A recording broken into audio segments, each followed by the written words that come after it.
Bienvenue pour ce nouvel extrait de l'émission Twitch Trop Sport. Bonjour à tous et à toutes et bonjour Antoche. Bonjour à toutes et à tous et bonjour Théo, c'est un plaisir de vous retrouver pour cet extrait de notre dernière émission en live. N'hésitez pas à réagir dans les commentaires de cette vidéo parce qu'évidemment on répond à tous les commentaires.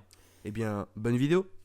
Autre question intéressante que je voulais soulever, enfin intéressante, et qui pour affronter BSD, on avait l'idée, enfin on parlait de qui pour affronter Cyril Gann notamment, qui pour affronter BSD qui est champion pas du tout, mais j'espère bientôt, mais qui est champion, On s'emballe, mais c'est une question de jour, c'est une question de combat. Voilà, non mais qui s'il n'est pas champion a au moins un parcours de champion, parce que quand même faire 3 combats, 3 finishes en 5 mois, c'est quand même assez impressionnant. C'est vraiment, voilà, il est champion, en tout cas, champion des cœurs, en tout cas des cœurs des Français. Voilà, comment rattraper les choses.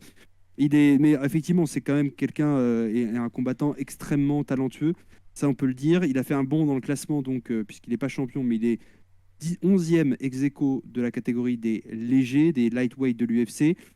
Et donc la question qui se pose maintenant, après cette victoire éclair 1 minute 30 face à Matt Frevola à l'UFC 295 à New York, c'est qui pour l'affronter? Est-ce qu'il va affronter Poirier? Est-ce qu'il va affronter Gamrot, qui s'est imposé, comme on l'a dit, contre Fiziev? Est-ce qu'il va affronter Justin Gaethje? Est-ce qu'il va aller chercher le titre BMF? Quel est l'avenir pour BSD? La question, entre guillemets, est là, avec, voilà, comme on l'a dit, un niveau extraordinaire. Je ne sais pas ce que tu en penses, Antoche. Quel est le meilleur match-up pour lui?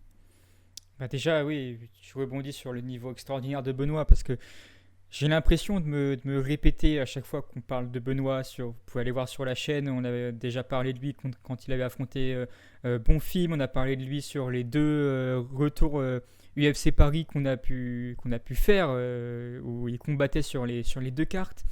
À chaque fois, j'ai le même discours.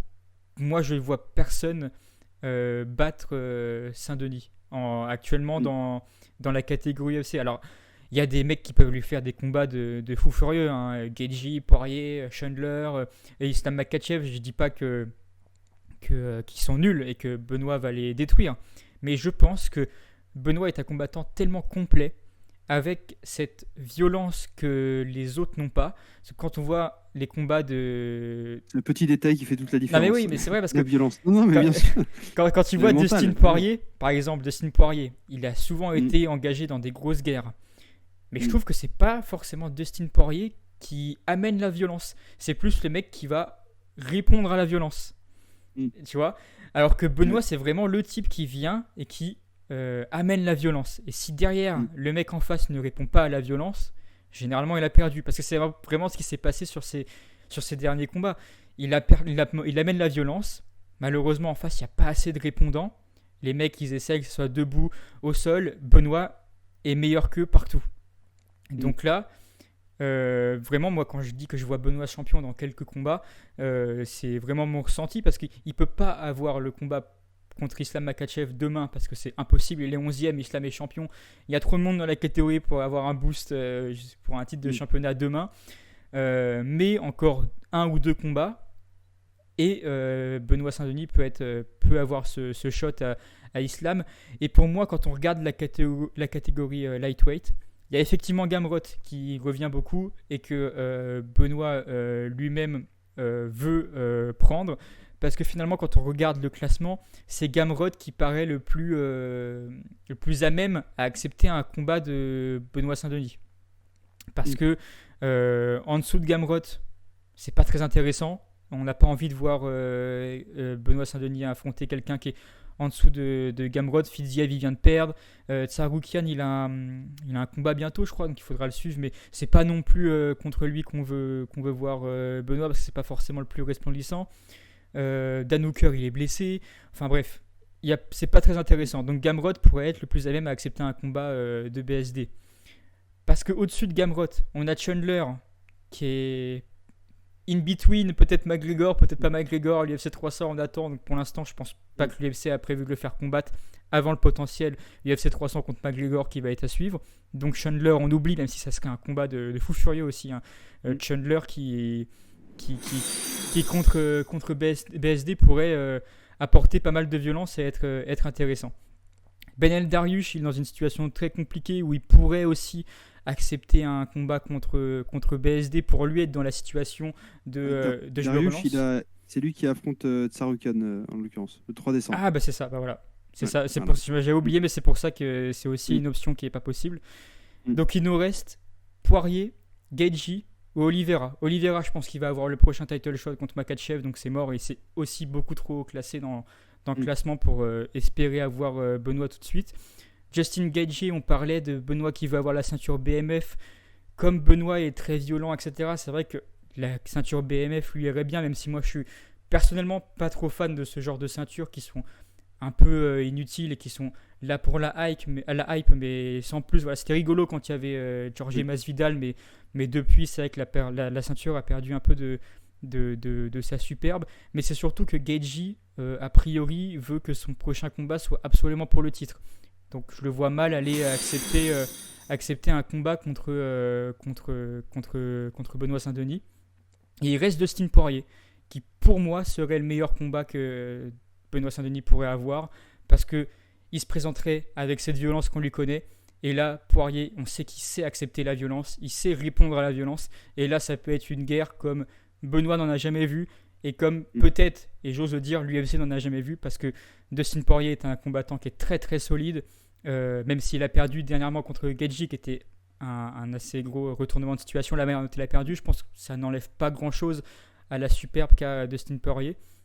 Donc un combat contre BSD, ça serait vraiment pour moi magnifique, même si je trouve que, encore une fois, le saut dans le classement entre 11e BSD et 3e Poirier est un peu trop gros.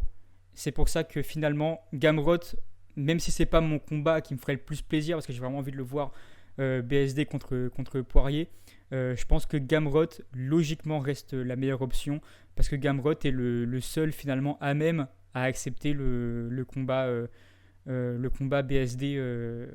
Le combat BSD actuellement finalement, parce que tous les autres sont occupés ou trop haut dans le classement. Et c'est pour ça aussi que je dis que dans un ou deux combats, Benoît peut avoir la ceinture, parce que si le prochain combat il est contre Gamrot, le combat d'après il peut être contre un Gaethje, contre un Poirier, en fonction des mouvements qu'il y aura eu dans la division entre temps, même contre un Benel Dariush s'il bat Sarukian. Et donc dans deux combats, Benoît il peut être face à Islam Makhachev. Et si par miracle, je suis entendu, et même si ça me paraît très compliqué, BSD affronte Dustin Poirier dans le prochain combat, voilà, dans un ou deux mois, le temps que aussi Benoît récupère, parce qu'il a été très actif. Après avoir battu Poirier, le troisième de la KT, on affronte très logiquement le champion Islam Makhachev. Donc voilà, il y a des options. Moi, je rêverais d'un BSD Poirier. Ça paraît encore un peu utopiste, mais ce qui fait que pour moi, l'option la plus viable, la plus logique, serait Gamrot. Donc, je sais pas ce que t'en penses, toi, mais déjà un combat contre Gamrot serait pas dégueulasse, un sixième, mais ça me paraît être le plus logique. Non, mais moi je suis assez d'accord avec ton analyse et tu l'avais dit au tout début en disant qu'effectivement c'est une catégorie qui est un peu trop stuffée. On parlait de la catégorie poids lourd juste avant qui elle est quasiment en vide entre guillemets. Mais en tout cas ça va très vite, on peut très vite monter en deux trois combats, on peut être au titre ou en tout cas dans le top 5. Là c'est une catégorie qui pour moi est effectivement trop stuffée avec des gros noms de partout, hein, que quand tu défiles le truc, bon t'as Charles Oliveira premier, mais Gaethje, Poirier, même Dariush, Chandler, Gamrot, Fiziev qui avait eu un gros run, même Dan Hooker, Rafael dos Anjos, bon, qui est plus ce qu'il était, mais qui est quand même voilà, assez intéressant. Donc rien que dans le top 10, tu vois, tu as quand même des très gros noms qui font que tu te dis, voilà, c'est pas en 2 minutes que tu vas atteindre le top. Et donc effectivement, le nom de Gamrot ressort pas mal parce qu'effectivement, il est déjà assez installé dans la catégorie pour que ce soit intéressant. Et en même temps, il est, comme tu l'as dit, à mi-chemin entre Benoît et le top de la catégorie.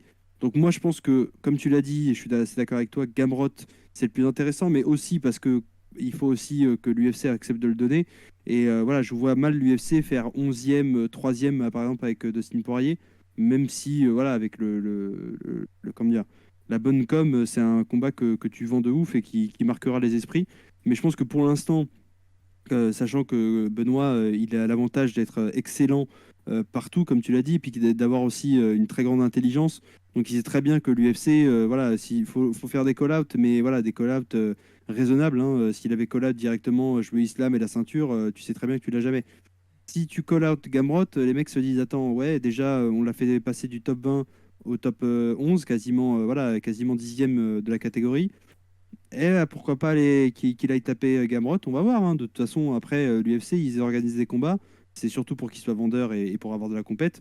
Et puis derrière, si le mec se casse les dents sur l'adversaire, c'est un peu son problème. Donc là, je pense qu'effectivement, le meilleur move pour l'UFC, pour vraiment avoir un bon top 10, c'est voilà, de mettre un peu l'ingrédient Benoît dans ce top 10 et qu'il aille taper Gamrot.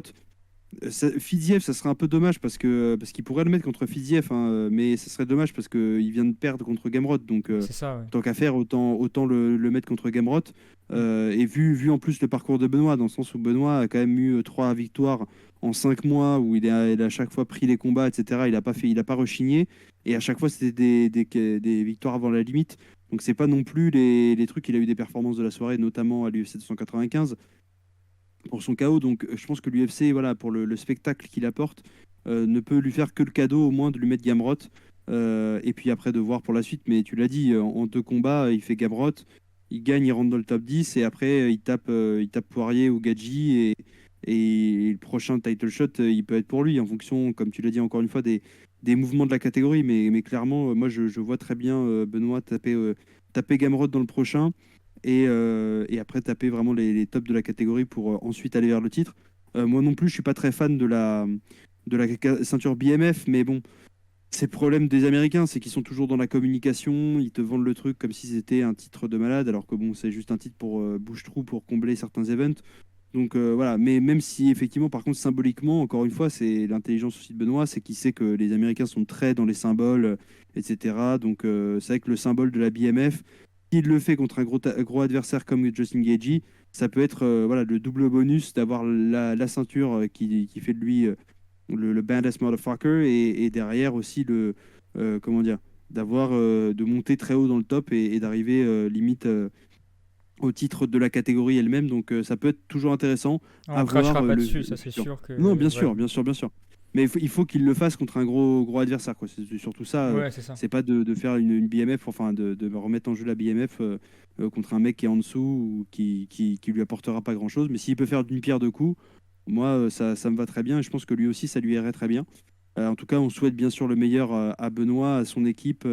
Et puis Benoît qui profite là de temps en famille, en tout cas sur les réseaux sociaux, il partage un peu voilà, son épopée. Il est resté un petit moment à New York et puis là il profite en famille avec sa fille qui, rappelons-le, est née il y a tellement longtemps, c'est-à-dire il y a quelques mois. Hein, vraiment, il enchaîne et il prend pas le temps malheureusement pour sa famille, entre guillemets, il prend pas forcément le temps de bien profiter. Donc là, il l'a dit, il prend des vacances, il a bien raison de profiter de sa famille, de sa femme, de sa fille, de bons moments et de reprendre l'année prochaine, enfin début d'année, les combats. Donc en tout cas, on lui souhaite le meilleur. On souhaite aussi le meilleur, bien sûr, à son manager, Guillaume Pelletier, et puis à Daniel Warin, Daniel qui était au Brésil, je crois, récemment. De ce que j'ai vu sur les réseaux, en tout cas, je Il me avait l'air fais un peu aussi la en vacances. Exactement, il allait là en vacances et puis surtout lui aussi il profite de sa famille puisque sa femme est brésilienne. Donc je pense qu'il allait peut-être aussi voir de la famille là-bas. En tout cas, voilà, tout le monde est un peu au repos du côté Saint-Denis, mais Un c'est, repos je pense, mérité. est-ce que mérité. Et puis je pense aussi que c'est reculer pour mieux sauter. C'est ça, ouais. Entre guillemets, c'est recharger les batteries pour revenir à 200% et faire mal à cette catégorie lightweight et tout arracher sur leur passage. En tout cas, on suivra bien sûr avec attention Benoît et on lui souhaite le meilleur. Et il passe sur Sport quand il veut, bien sûr. Petit message à Benoît, à Daniel et à Guillaume Pelletier aussi. On les reçoit sur Sport quand ils veulent. Ils Et sont les bienvenus. n'hésitez pas aussi à réagir, vous aussi donner votre avis, que ce soit sur ce live, même si on a quasiment clôturé le sujet BSD, mais surtout sur les commentaires YouTube ou sur tous les autres réseaux, pour nous dire aussi qui est-ce que pour vous voyez BSD affronter ensuite. Est-ce que c'est Gamrot? Est-ce que c'est comme moi vous rêvez d'un Poirier? Ou est-ce que vous pensez qu'il peut déjà aller chercher la ceinture BMF? N'hésitez pas à nous le dire en commentaire et peut-être mettre le doigt sur quelque chose qu'on aurait oublié, un match-up qu'on n'aurait pas pensé, qu'on n'aurait pas vu. N'hésitez pas à le dire en commentaire, on y répondra avec grand plaisir.